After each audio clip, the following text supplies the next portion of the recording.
We are back with another episode of the Black Box Podcast. I'm your host, John. And I'm your host, Ahmed. And today we have a really fun guest, Brandon Neely. And we actually talked before we started recording about how he was a Black Box listener and really enjoyed the podcast. So awesome to hear. Thank you, Brandon, again. But basically, today, Brandon's going to talk about infinite banking and I guess just his overall life journey so far. He has some really great analogies, some really great takes on things that we just kind of take for granted or accept in today's society. But yeah, just a really fun time for me and John. And Yeah, yeah, and we know Brandon's listening, so thank you, Brandon. And we hope you guys. Actually, no, John, go ahead. Go ahead. yeah, I was gonna say that we kind of get another opinion on infinite banking through like whole life policies. So, that's a really advantageous tool that Brandon goes into how he uses it, and there's a lot of good information there because that's just a long term investment vehicle that people could use to their advantage, but it's not really spoken about that much. Yeah, But that's for all I wanted sure. to say. Yeah. So I guess we could just get right into it. Yeah, you don't want to hear just us talk. Let's get Brandon talking. Let's do it.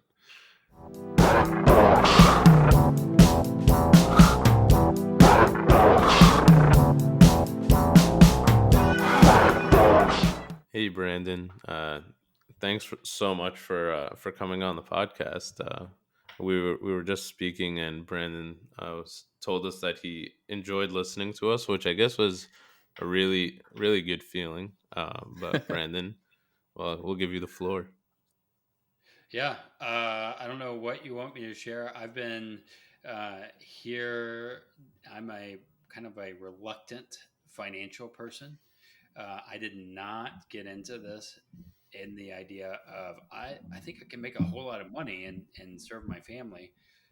I got into it more because how I saw the financial world going, and how the tools and things that I use have helped me overcome opportunity or get opportunities and overcome obstacles because I've had quite a few of them in my former business.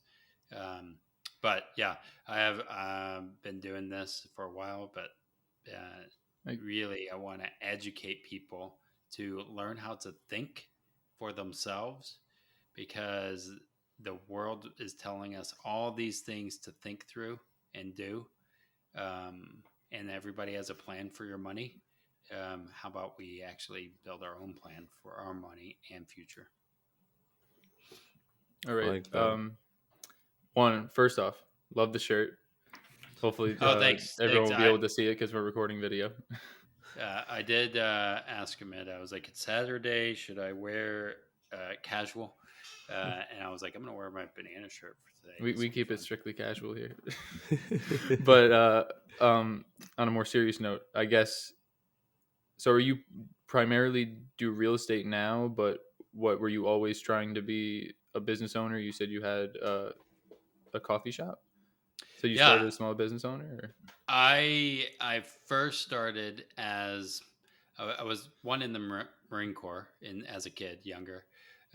Did that, wanted to make a Thank you. difference. Think, but it was fun. Then I went in the music industry.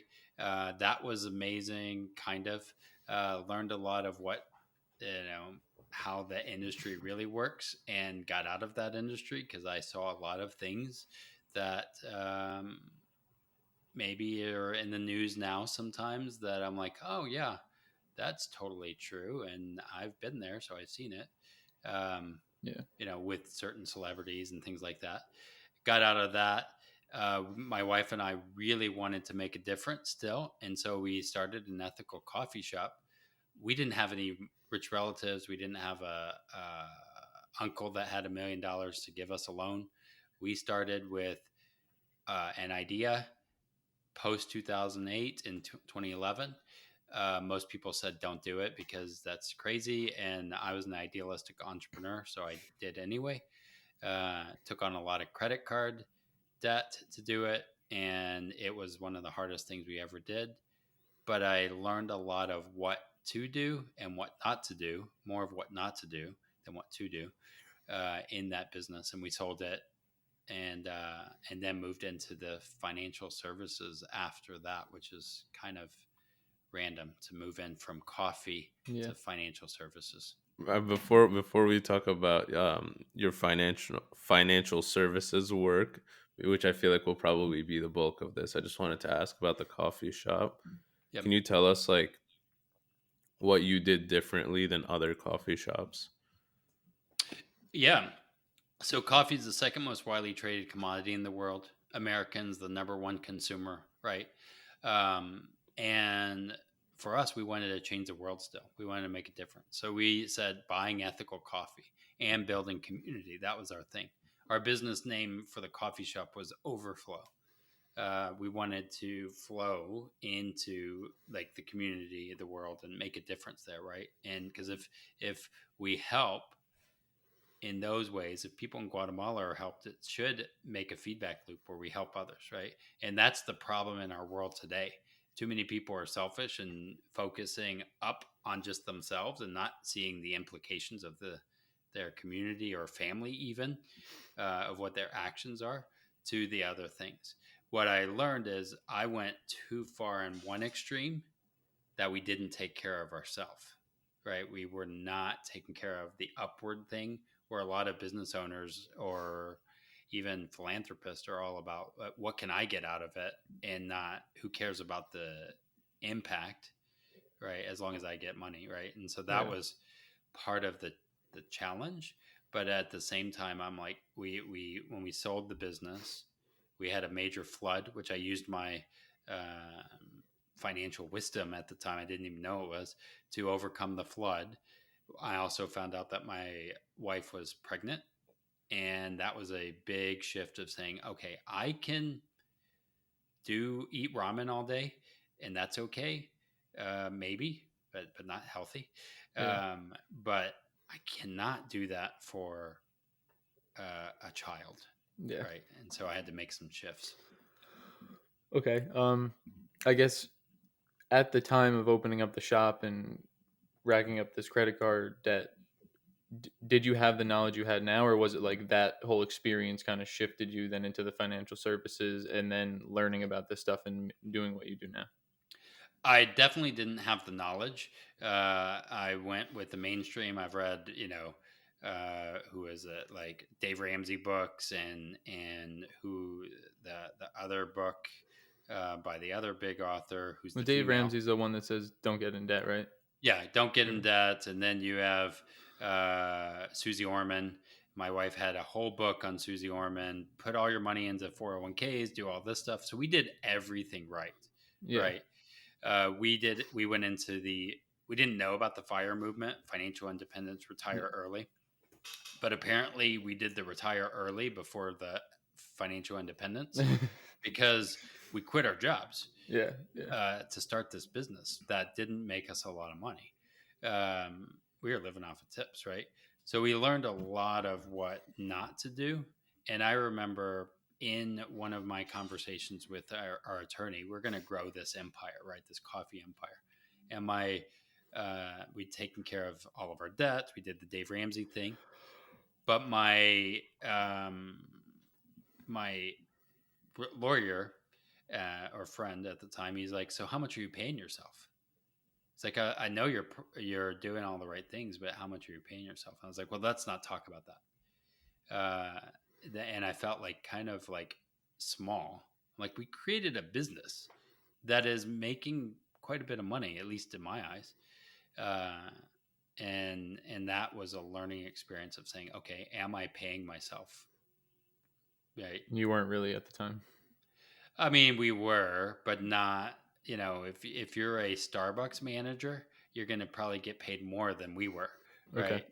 And we needed to make sure we're being paid the rate of a manager, right? And that's a hard thing as a business owner. That's why profit first. That's another system I use. Huge proponent for profit first for every business owner. They need to read that book. What is like I guess one thing about the book, like a general theme that you think the book conveys? Yeah. So, have you guys ever heard of Profit First, by the way? No. I haven't. So every business owner, and there's another book called Profit First for real estate investors, right? So money is going to come into you, right? If you're a business owner or in general, a lot of times, what Mike Michalowicz, the author of Profit First, says Oh, I see it in the back. is, yeah, he says you can create a cash eating monster, meaning it's always going to ask for money, right? And so what you want to do is create a cash flow system that works. So you know how you put into the market and you want a, a return, right? You want Tesla to do well and you get dividends, Hmm. right? That's how it works, right? That's why we want that and why big business is growing and why they keep growing and why the little guys are not, right? So think about it. If you start a business, shouldn't you get dividends off of that, right? Shouldn't Yeah. you Yeah. get that? So what he says is the target allocation percentages: 50% should go to owners pay, 30% to OPEX, 15% towards taxes because taxes come every year, and 5% towards profit.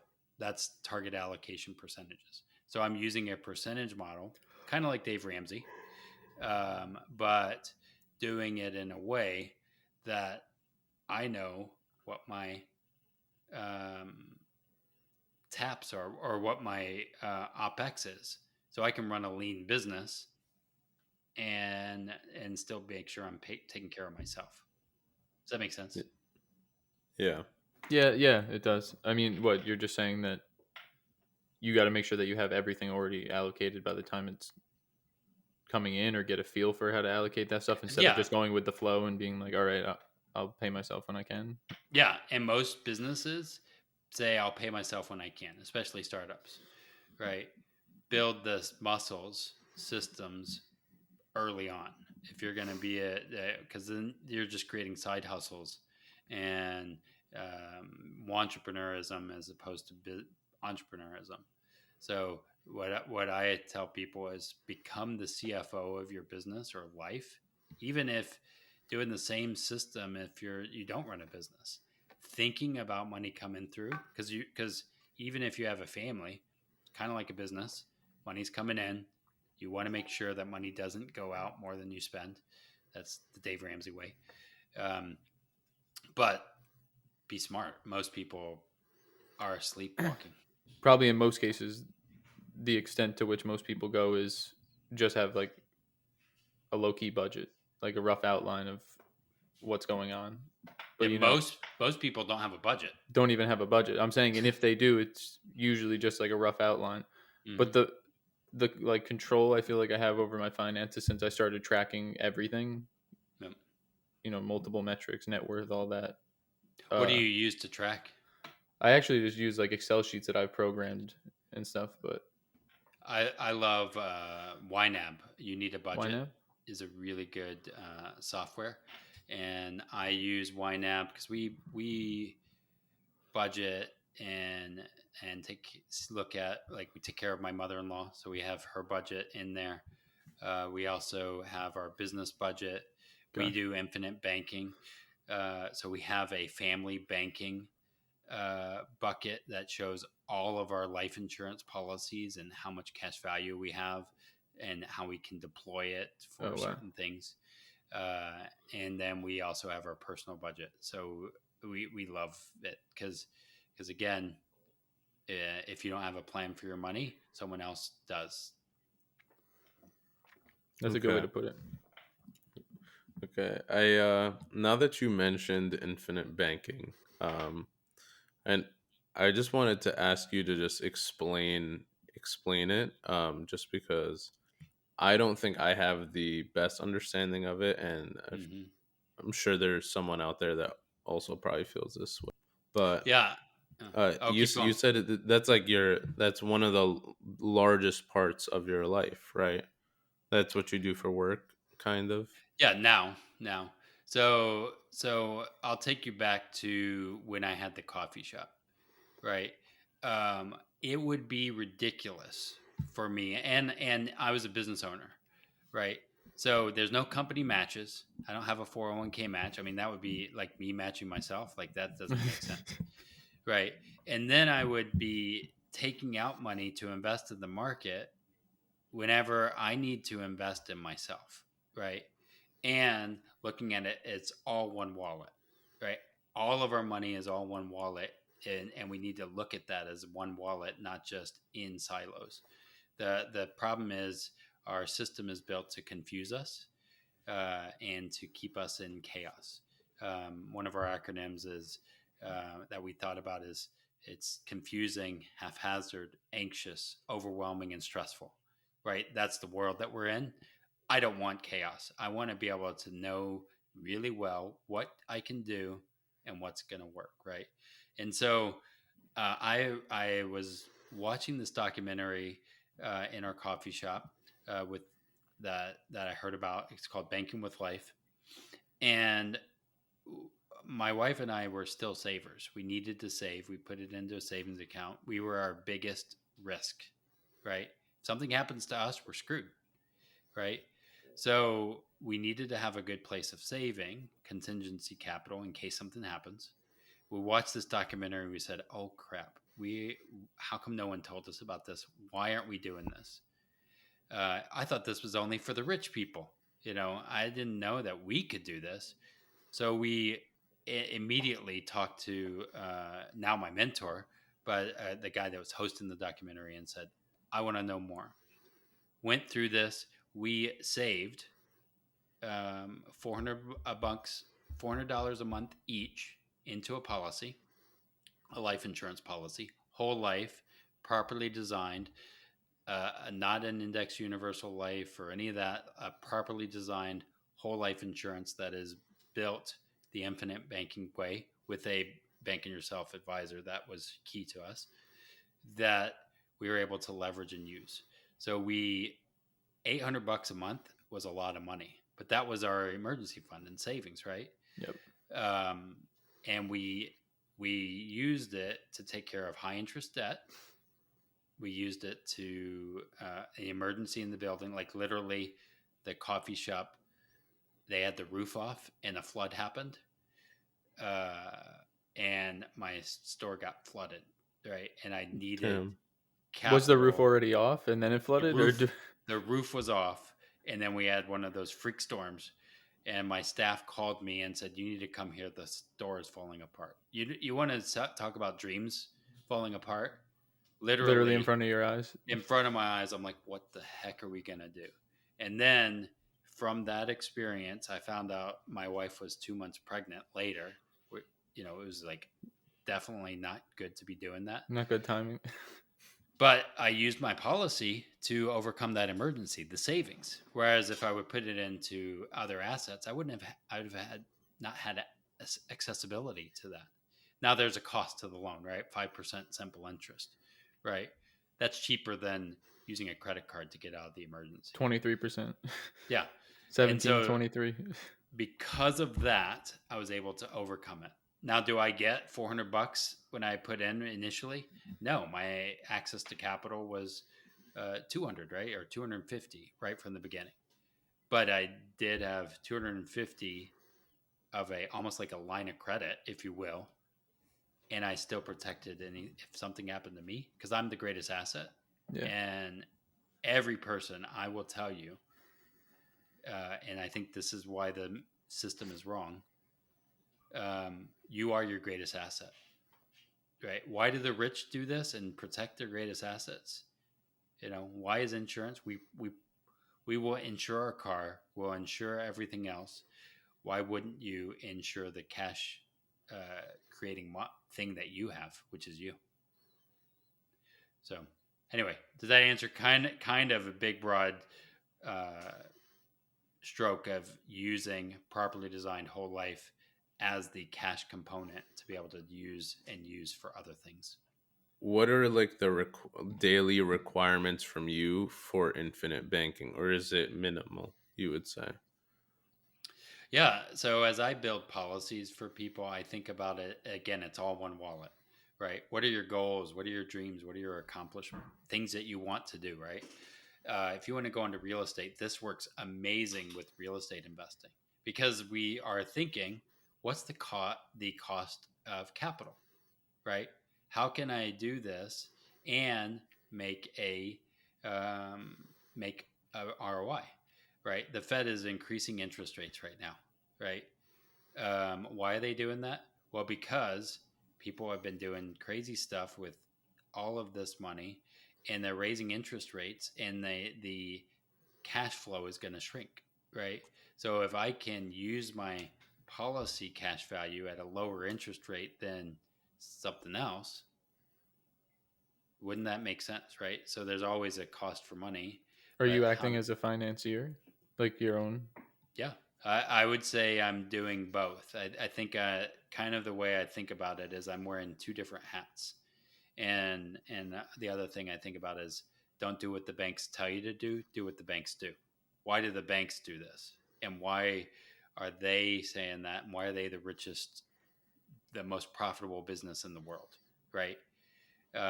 They use other people's money that you put in. They give you no interest on your savings, and then they charge you 20%. Couldn't you do that? So thinking through, how do I be the bank? And as I'm thinking about this, I'm saving for retirement, for my future, right? Future me, and you have to almost like visualize this. Future me is giving current me a loan at a low interest, right? That's pretty much what I'm doing. Yeah. I want to pay it back because that's future me's money. And so what Nelson Nash, who's the founder of the infinite banking concept, says is don't steal the peas from your own grocery store. Well, I'm paying it back on my terms.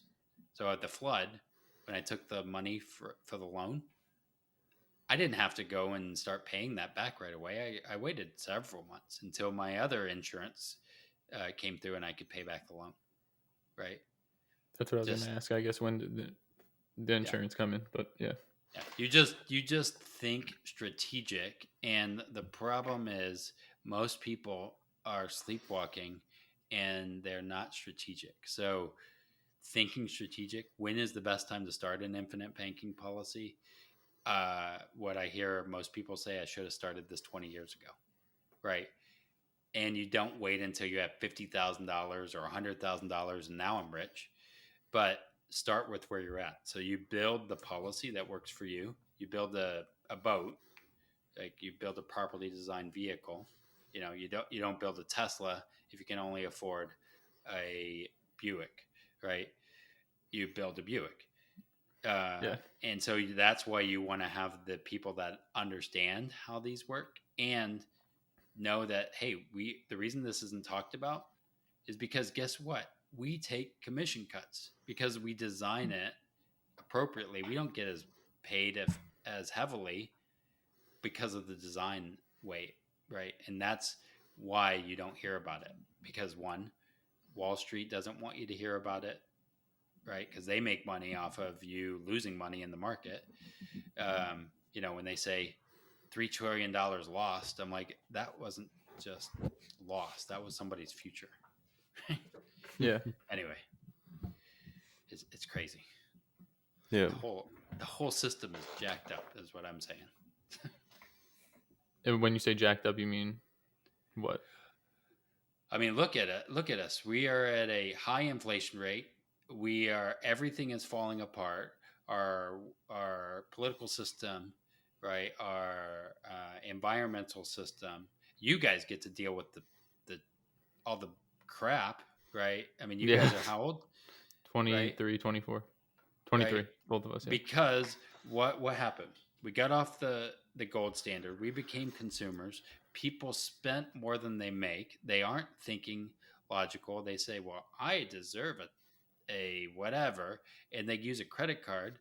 The banks then say, "Sure, I'll give it to you at a cost," and we don't even think there's consequences to our actions. And what we have to realize is there are consequences to our actions. How do we best own the system and take 100% responsibility for everything? And most of the time in our world, it's saying, well, it's this guy's fault, it's that guy's fault, it's this. And I don't know about you, but I believe there's going to be a lot more volatility in the market, meaning challenges, Yeah. than other side. And volatility will screw up somebody's portfolio in a heartbeat. Yep. I guess also one comment I wanted to make. I've also had to explain to some people that, if you have a credit card and you don't pay off the entire balance, once the cycle's over, there's going to be a larger like deficit of money in there. Like Yeah. some people didn't even, or some people that I've spoken to didn't even know that interest means that you're going to have to owe more next month than you Yeah. actually originally owed on the card. So I was And like, I just don't understand how that, like, I'm like, hello. well, I think that comes Uh, down to, we're taught to not really speak about money or be private mhm. about it because it's this scary, hard thing to navigate. Yeah, so I think when that comes into play, like you don't really talk and ask the questions that you need. So then you kind of put the blame on someone else that's managing your money because then Yep. you don't have to deal with the personal responsibility of making that mistake and losing yourself money. But when you spend a handful of years learning, making some failures, losing a little bit of money in the beginning, you're going to set Yeah. yourself up for like major success. And that's what we always try to talk about on the podcast. Well, and even think about this. Right now, the market is just going in a not so good directions, Yeah. right? And we're told, um, don't look at it. Don't even do any of that. Don't worry about it. It'll fix itself. It'll go up and all of this. And I will tell you, and this might be going too far, but I like to go far. Think about this. Uh, have you ever been or heard of somebody in an abusive relationship? They get they're getting beat up, right? All kinds of stuff, right? If and I believe the market is almost like an abusive relationship. Oh, it's okay, it's been good for 20 years, uh don't worry about it. They're not going to have it, they're not going to do anything to you. Oh, just keep going, because they'll be fine next time, right? If we were in a physical relationship like that, we would be told we are crazy, right? Get out of that relationship, You're right. right? But yet we're conditioned to be in that place, and I think it's because it's the system we've built, and there's a lot of other players that want us to be in that system, and we have to wake up, right? Um, Often, and you may make a lot of money, but it's kind of like the casino. The house always wins, and there's a lot of losers, and I'd rather be the winner. So take responsibility. Yeah. That's what I'm telling everybody. Don't just like say I'm going to put money in a 401k and it'll all be fine. Actually, know what the heck you're doing. I feel like with a lot of things, like there is more attention, I would say, in the past like couple of years, especially maybe since the pandemic started, where people are putting a bigger focus on financial education and stuff now. I Yeah, at least I think maybe that's like a very narrowed view of the people I like spend time with, yeah, but I feel like in general people are more aware of what where their money is going or what they're doing, their actions have yeah. consequences.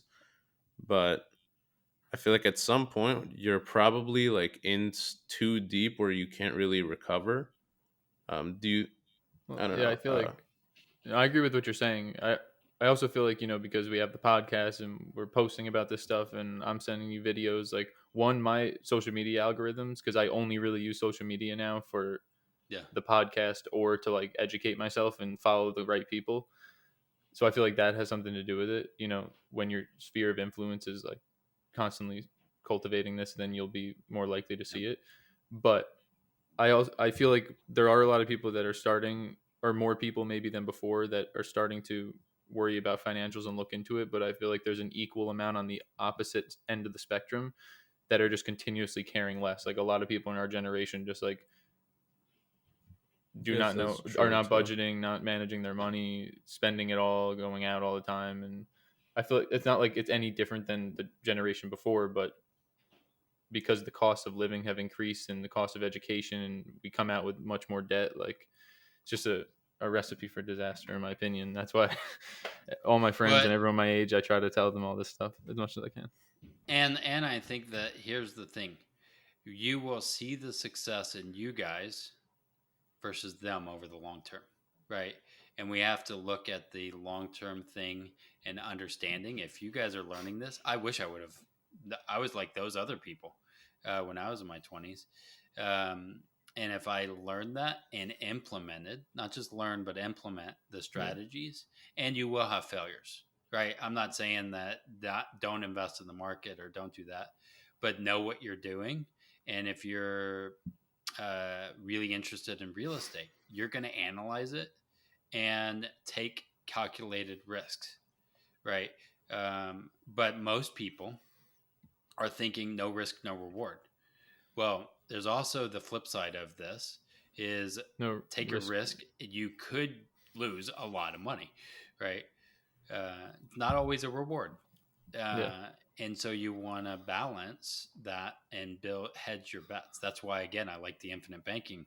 I can take risks, by doing staff or whatever. That's still, I'm using my policy to invest in whatever it is. But I'm calculated and be more methodical, right? Yeah. And obviously we have to think about ourselves, but I would like to bring as many people as I can with me on this journey. But the thing with, Yeah, makes. I, I of course, hope. of course. I hope so. But the other thing I was going to say is like even in the past handful of years that I've really gotten into this, every 6 months or so I reevaluate how I'm like, you know, diversifying my money and my investments currently and if it makes Hmm. sense. And there are even times now, like last week I was like, you know what, maybe I could change this about my strategy because now that I've learned these few new things, it doesn't really make sense. Yeah. So I feel like as long as you're also open to constantly looking back and reflecting and admitting like maybe this isn't the right way and I can make a change now, and it would, like, these formative years are where you can do Yeah. those things and change up. And I think that's the problem that most people will not acknowledge. They're going to say, "Well, Dave Ramsey's right. I've been told this or this. Infinite banking is crap because someone else said that." Right? And we do not question our own beliefs of why we believe what do. We just parrot it and we Everyone's got to have their own reinforce. plan. Yeah, and we reinforce our own things. But the thing is this has its place. The other things have its place, and that's why it's hard for me in marketing because I don't have an enemy. I the market is great as long as it has its place, Yeah, right? But most of the time, it's not the one stop shop, right? of course. And you have to be able to be open, and that's why we created a thing from the chaos method. We created the still method, right? And the still method is set your sights, right? You have to actually have a kind of a destination. And most people, as I do financial analysis, they have no idea. They just, I want to retire early, and it's all about the big number at the end. But what kind of life do you want? What kind of setting your sights in 5 years, 10 years? How Where do am you I want to going be? towards that? How much cash Right? flow do you want to have every month? I Yeah, think that's a and bigger question because usually that goal lets you know what you want and to do with your life. Yeah. and cash flow is what you just said. That is the question. Most people are saying, "Well, I want this," and it's more about cash flow forever, not just Yeah. Yep. I quit my job, I fired, and then it went up in smoke because of the Fed or whatever. So set your sights, track your in and out, inspect your progress, look for 1% adjustments, and live deliberately. If you do those five things regular, because the live deliberately is going to then move you back to set your sights, right? And you do that on a regular basis, you're going to win. Now, will you have failures? Absolutely. But tell me any business owner or entrepreneur who hasn't had failures. You can't name a single one. I think that would be impossible. Right. Yeah. But we'll tell them, we'll post the Instagram all the successes and say, I want that without, and I'm like, no, that's not the way it works. But I think for everything you attain, you have to give something up in a way. It might not be directly, but and that's why the setting your sights. In order for me to be a good father, right? I could be a billionaire, right? Maybe, right? As I pursue that, but at what expense, right? And so it's not always about money either. Too many people are just saying it's about money, or I'm going to work like the fire movement. I'm going to work my crazy job that I hate to make all this money, so I can eventually retire, right? Or retire early to get out of the job I hate. Well, no, you got to enjoy the architect. process. You got to enjoy the process along the way, but you just got to have a plan too. Yeah. I mean, same with real estate. Do a good real estate deal. That's all that. So. Yeah, I'm prepping now to get into my first property, first investment property. I got I'm gonna be technically a real estate investor in a month because I'm using my life insurance policy to fund most of the loan. I'm doing some of the loan personally, but I'm owning it, and then my business is the land, or I'm the landlord. This is again using different hats, thinking I'm the landlord, but my business is the renter, and my business is going to rent from me, and then I'll have created another asset that I'm going to then use because I'll pay back the policy, and I'm going to reuse that money again to be going to syndication or something else. I'm not sure yet.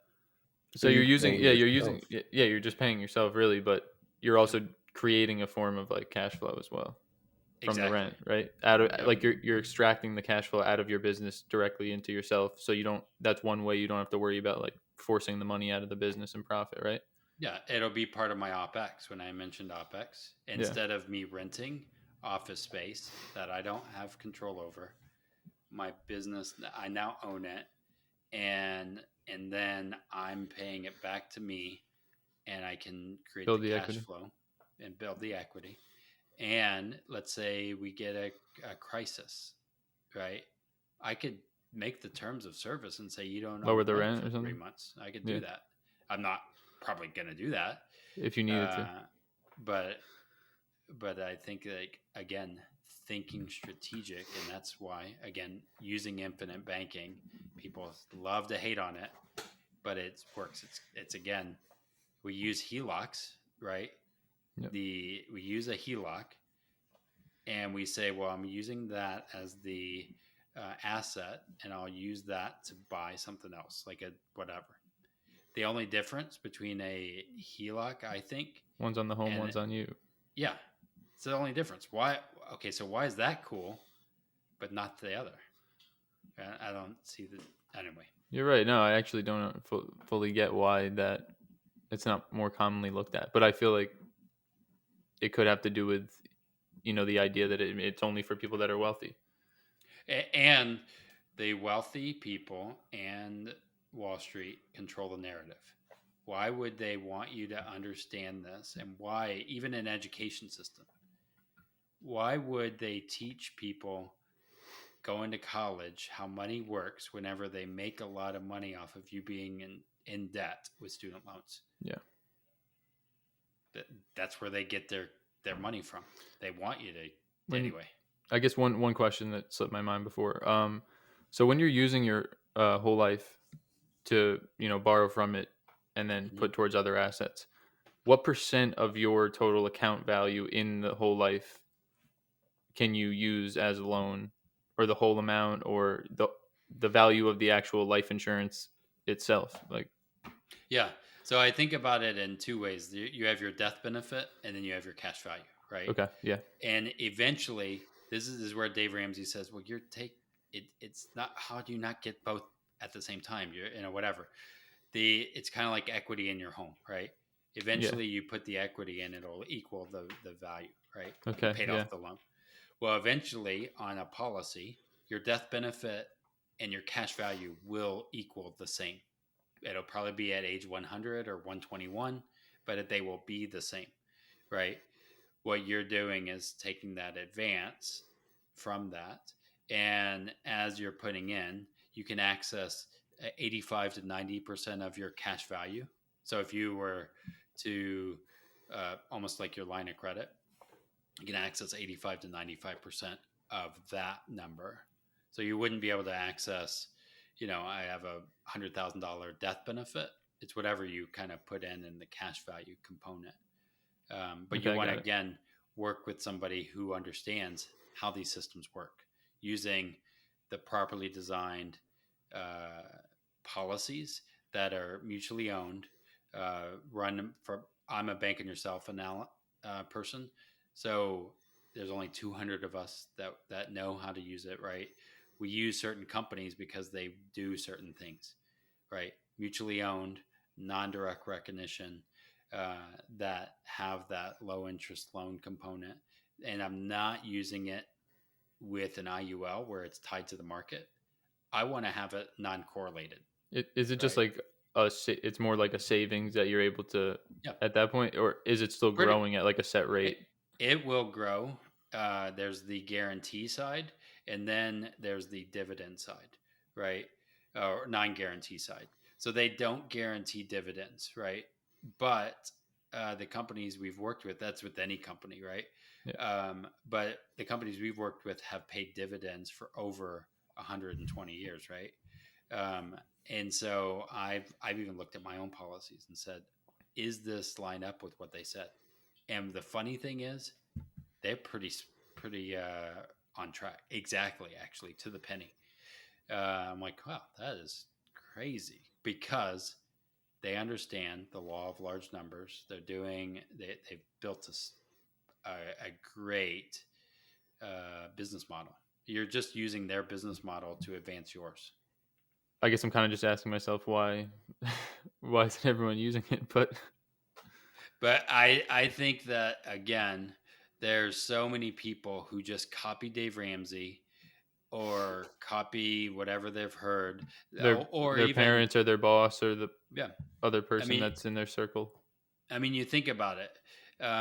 If you, we know that Walmart and some other people have kind of done a lot of bad things, right, in our world as far as like local economy and those kind of things, right? And I'm not saying that Walmart is bad or good, right? But if you're getting paid by Walmart, right, you're not going to say Walmart sucks as much as uh, even though right, and that's the hard part in our world. We're getting paid by certain things, so that will influence Yeah. what we think. So it's kind of like at You're right. some point, if you're big enough, you just have so much influence because you directly affect so many people's lives. Yeah, no one has a complaint against Amazon a lot of times because God forbid we can't get our thing in 2 seconds before we ordered it, right? Um, We anyway, yeah, no, that I feel like Amazon especially was just a big changer because before I remember having to wait a week for a package or like five days. The normal was what 4 to 5 days, 3 to 5 days. Now you get it yeah. the next day or within 2 days. If it comes in 2 days, you're like, damn, that took a while. I mean, think about it. Again, our system, our world. Yeah. 50 years ago, it'd take months, right? I don't know. It's all relative, Well, yeah, we but haven't been around for that long, so we don't. yeah, yeah. We're used to the last, I guess, cycle of shipping, And but that's the immediate gratification that the yeah, banks yeah. have given us, right? Credit cards. I want it without the effort, right? Or I want it And without actually having the yeah. funds to pay for it right now.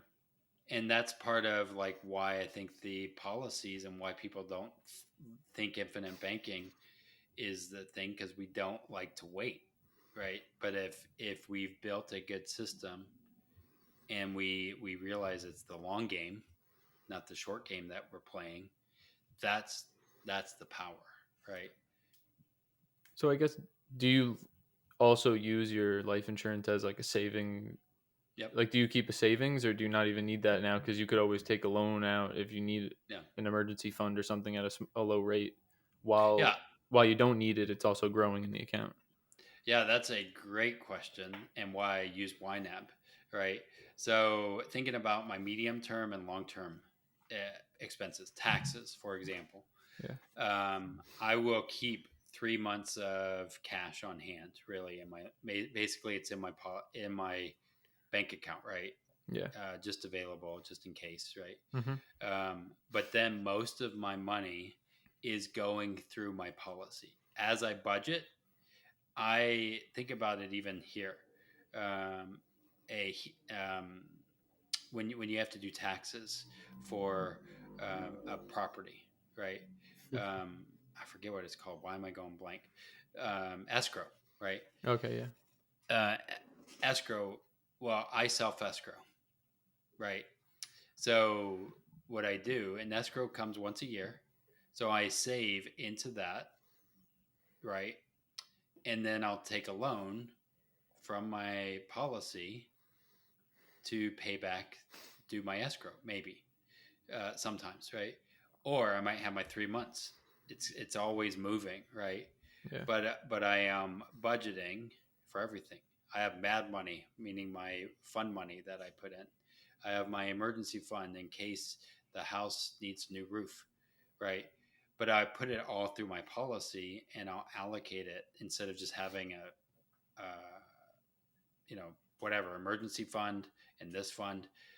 Not all things happen at the same time, so I'll use it, and I'll budget it. I'll budget my cash value, right? And I budgeted all of my cash value, but I'm using it for buying a building right now. So I guess, like, once it's cash value in your whole life policy, are you're taking some of it, and then would you, like, you can take some of that money and then put it in the market, some of it, Hmm. or like, how, I guess the one gap that I'm trying to fill is all that money going into like the market, and then you're like borrowing against it, or is it like money that's in there and then you're allocating it differently while it's in there, buying other assets, and it's just under the policy? So one thing I think about is it's not just like using it into, like, what do you call it? Again, the IUL, where I'm putting it into stocks or something like that. Yeah. I am thinking systematically about it and using it for certain things, right? So whether it's taxes, an opportunity, or something like that. So one example that I think about is my podcast producer said, if I pay up front, I will give you 20% off, 2 months free, right?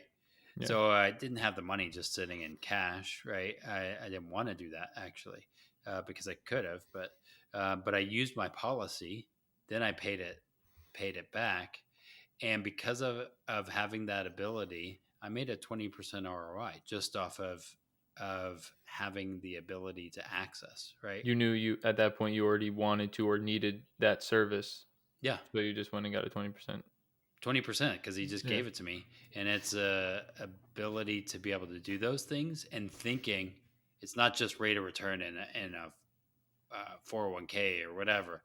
It's looking holistically about what do we want to do, right? And some might be investing in staff, or buying a building, or doing crypto, right? Yeah. You could take a loan, and you know the cost of using that money, 5% simple, and you put it in to crypto, and maybe you did it in a few years ago and you hit it big, right? The downside, though, is you put it in, uh, about 2 months ago, and you lost it all, right? Yeah. Well, that's on you. You still Take the owe risk on the on. policy, but it could have been a great rate of return, and you didn't really do anything differently except having access. Yeah. And I guess one like overarching question I have about infinite banking is I know like there are all of these different ways where you are kind of your own customer, Mhm. but where like what is the input of money? Like where does the money come from? If Are there multiple streams? For the insurance company or Yeah, for you? for I guess both, but mostly for you. Yeah. So again, I think there's two ways of thinking about it. You still need to make money, right? You're buying a policy, right? And Mm-hmm. if you have a car, right? If you do not, or mortgage for that matter, if you do not make money, the bank is going to come at you and say, "Let me take that house back, please," because you're not paying your mortgage, right? Yeah. So, so as much as you can increase income, that's where some of it's the premium, right? Inflow, and that's why I have multiple policies because my income was lower 7 years ago versus where I'm at now, right? Yeah. So you can't alter a policy once it's been created. You'd have to just go and make another one.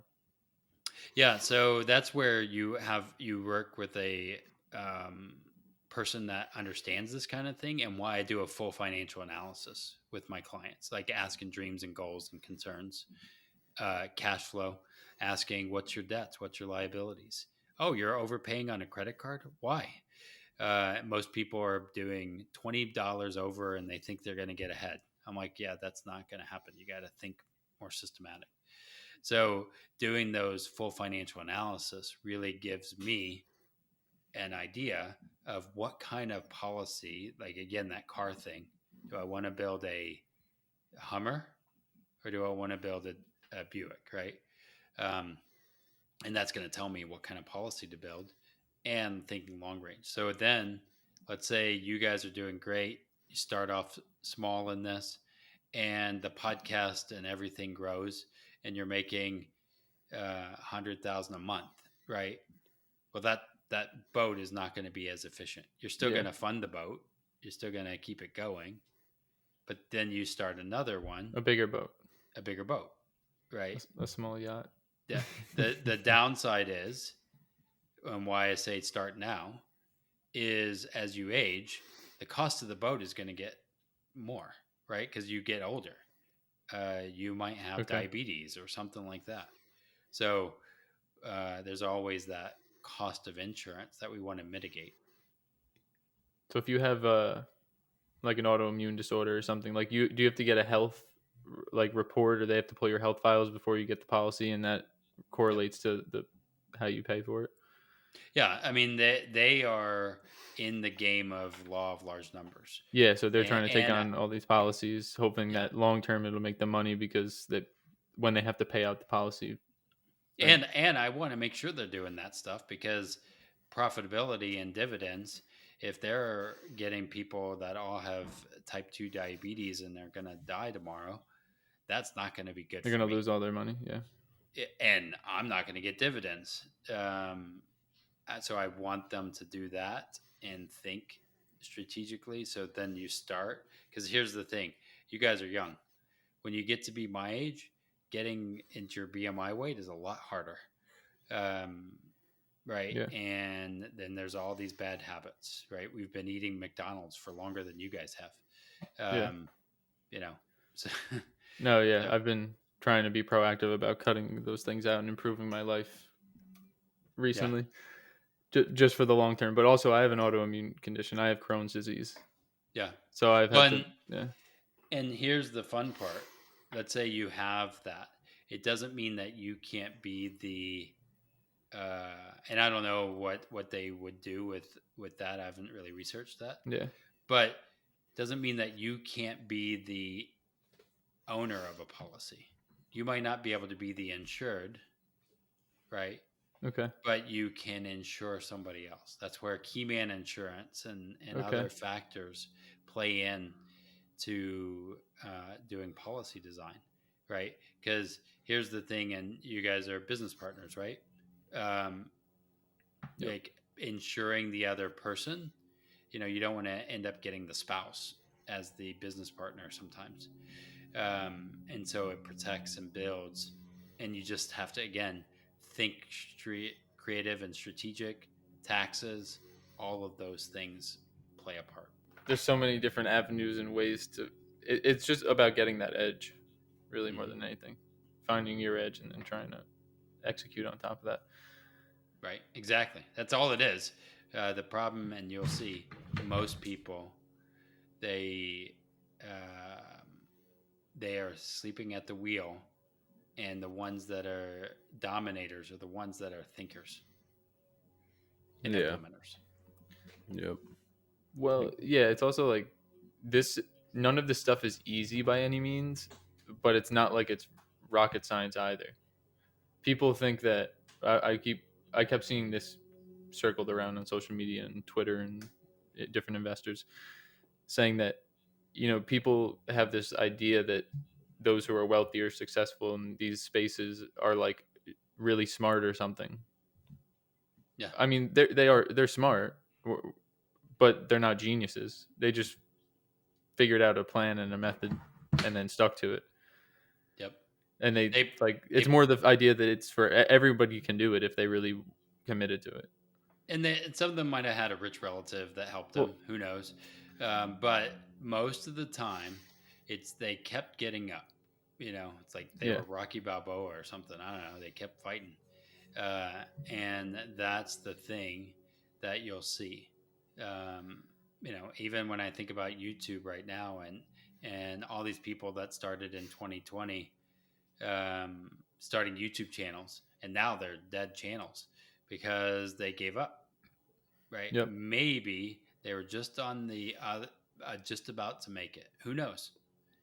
It's just Um, one episode, one video, one clip that can get that ball really rolling, and that's what I think people don't realize. Like, yes, in a lot of ways, it's going to be a gradual build, but there's going to be that one thing that kind of sets you off and yep. gets things really going, and that could be, yeah, like you said, tomorrow, next week. Yeah, that's the still method. That was 1% adjustments. You never know what that'll do. That's what I've been enjoying about the podcast since we've got it going in this groove too. Is like every couple weeks we'll find something that we could use to like help our process and improve it. Like we just added a couple automations into our booking and stuff. So the next episode that gets booked will automate some things on that end and make it easier for us and eliminate some work too. So, or we're starting to do video content. Once we realized we got the audio down and that whole process, and now we're going to offer YouTube. Yeah. So it's just Well, little things. and I will tell you, and I don't want to keep going on this because I know we got to cut it. Yeah, we'll cut But it. think about this. Most of us, when we go into it, we compare ourselves with an adult, right? As far as a business, Yeah. right? And I have a 4-year-old. My business is 4 years old. So when you start a business or have a child, you got to wipe their butt. You got to do a lot of crap that you're just like, really, is this ever going to end? Can I ever sleep? Right. And that's the way a business is. In their cycles, it grows, right? Until you have a 4-year-old that's kind of doing its own thing, but you still need to make sure they don't burn the house down. Those kind of things, Yeah. until it becomes a teenager and you're like, holy crap. Oh, and then you build the business and you're not even there, but yet it's giving you, and that's the business is almost like a individual. And That's a that's good way again to. why I like the policy, is because my business will evolve, but I want to have some stability that I can use as I evolve and my business evolves. But it's really a baby, and it's an act of love in the beginning, and you're like, what did I get myself into? Well, this is kind of the way. I mean, again, thinking badly. Well, you slept with her. You got this thing. You are responsible for it. Same Yeah. idea in the business, right? I like that That's something I've comparison. No, Yeah, it's that was a true. good It's true. analogy. Because earlier on, that's when you have to do more of the active work, and then as time goes on, it becomes a little more hands off, and you're just providing more guidance and advice than anything.